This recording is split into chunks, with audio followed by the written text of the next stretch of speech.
Hello everyone, আসসালামু আলাইকুম। সবাই কেমন আছেন? এটা হচ্ছে একটা ভ্যানিলা স্পঞ্জ কেকের বেস। আর কেকটাকে হচ্ছে আমি 7 ইঞ্চি একটা মোল্ডের মধ্যে বেক করে নিয়েছি। দেখে কতটা বোঝা যাচ্ছে আসলে আমি বলতে পারবো না। তো যাই হোক, কেকটা বেক করার সময় মেবি আমি কোনো ভুল করে ফেলছি, যার কারণে হচ্ছে কেকটা খুব বেশি ফুলছিল। এরপর হচ্ছে কেকটা কেন জানি চুপসে গেছে। তো যাই হোক, আমি হচ্ছে কেকটার লেয়ারের মধ্যে ক্রিম দিয়ে দিচ্ছি। এরপর হচ্ছে আমি কেকটাকে ক্রাম কোট করার পরে কিন্তু ফ্রিজে রাখবো না, সাথে সাথেই হচ্ছে আমি ডেকোরেশনটা করে ফেলবো। আর কেকের জিনিসগুলা আসলে ইদানিং পাইপিং ব্যাগগুলা এত বেশি ফালতু করে ফেলছে, কি বলবো, মানে এগুলা দিয়ে কোনোভাবে কাজই করা যায় না। অনেকগুলা পাইপিং ব্যাগ হচ্ছে আমি যেখান থেকে হচ্ছে কেকের জিনিস কিনে নিয়ে আসছি। তো নতুন অবস্থায় ইনটেক একটা পাইপিং ব্যাগ দিয়ে কাজ করতে গিয়ে যখন ক্রিম বের হয়ে যাবে তখন কেমনটাই লাগে। মানে এই ব্যাগটা আমি ইনটেক একটা প্যাকেটের মধ্যে হচ্ছে ক্রিমটা নিয়েছি, দেখতে পাচ্ছেন কিভাবে ক্রিমটা বের হয়ে যাচ্ছে। তো যাই হোক, এখানে হচ্ছে আমি হুইপড ক্রিমের মধ্যে একটুখানি ইয়েলো কালারটা দিয়েছিলাম, যার কারণে হচ্ছে এরকম বাটার ক্রিমের একটা টেক্সচার চলে আসছে। আর এরকম দেখতে আসলে ভালো লাগে, মানে চোখের শান্তি আর কি। আমার কাছে একেবারে সাদা ক্রিম দিয়ে ডেকোরেশন করার চাইতে একটুখানি ইয়েলো কালার দিয়ে যে বাটার ক্রিমের ভাইবটা আসে ওটা দেখতে খুব বেশি ভালো লাগে।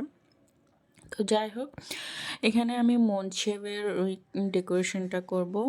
মন চাঁদের যে একটা কেক আছে ওই ডেকোরেশনটা ট্রাই করব, ফার্স্ট টাইম ট্রাই করব। আর ওই কেকটার জন্য আসলে একটু হাইটের মধ্যে যদি কেকটা হতো তাহলে একটু ভালো হতো, দেখতে সুন্দর লাগতো।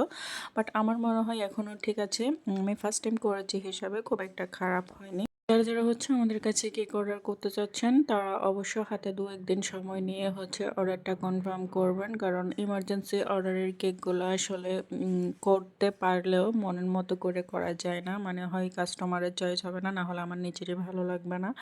তো সেই জন্য হচ্ছে আপনারা অর্ডার যদি করতে চান তাহলে অবশ্যই হাতে 2 থেকে 3 দিন সময় নিয়ে তারপর হচ্ছে অর্ডারটা কনফার্ম করবেন। আর আমরা শুধুমাত্র চট্টগ্রাম শহরের মধ্যেই হোম ডেলিভারি দিয়ে থাকি। আমার কেকটা ফিনিশিং দেওয়া হয়ে গিয়েছে। এখন হচ্ছে আমি একটা ভেন্টু মোল্ড রেখে হচ্ছে এখানে মুন শেপটা দিয়ে নিব। এখান থেকে আমি একটু রাউন্ড শেপ করে কেকটা কেটে নিচ্ছি, আর কিভাবে কেটে নিয়েছি দেখতেই পেয়েছেন। এখন হচ্ছে আমি এখান থেকে আরও একটুখানি কেটে এটাকে পুরোপুরি একটা মনের শেপ দিয়ে নিয়েছি। এখন এই খালি অংশটার মধ্যে আমি আর একটুখানি ক্রিম দিয়ে একটু ফিনিশিং দিয়ে নেব। এই ডেকোরেশনটা দেখতে কিন্তু সুন্দর লাগে, মানে চাঁদ শেপের একটা কেক। আর এটা আমি ফার্স্ট টাইম বানাচ্ছি, তাই আমার মনে হয় এটা একটু মানে কম ভালো লাগতেছে দেখতে। বাট নেক্সট টাইম যখন করব নিশ্চয়ই আরও ভালো হবে, আরও বেটার করতে পারবো।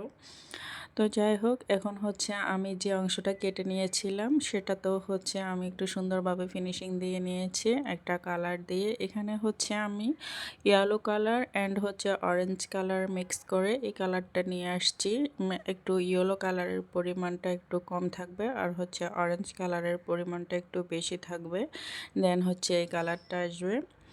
আর এখানে হচ্ছে আমি লিফ নজেল দিয়ে একটা বর্ডার লাইন করে দিচ্ছি কেকের উপরে এবং নিচে একই রকমের বর্ডার লাইন করে দেব। আর এটার মধ্যে শুধুমাত্র সুগার বোলস অ্যাড করব, অন্য আর কোনো কিছুই হবে না। সিম্পলের মধ্যে দেখতে কিন্তু কেকটাই সুন্দর ছিল, মানে ডেকোরেশনটা ভালোই ছিল, খারাপ না। আর সুগার বোলস দেওয়ার পরে আমি অফ ক্যামেরায় হচ্ছে এখানে কিছু গোল্ডেন লিফও দিয়ে দিয়েছিলাম। তো এই ছিল কেকের ফাইনাল লুক। ডেকোরেশনটা আপনাদের কাছে কেমন লেগেছে অবশ্যই জানাবেন, আর ভালো লেগে থাকলে লাইক কমেন্ট শেয়ার করে পাশে থাকবেন। সবাই খুব বেশি ভালো থাকবেন। আল্লাহ হাফেজ।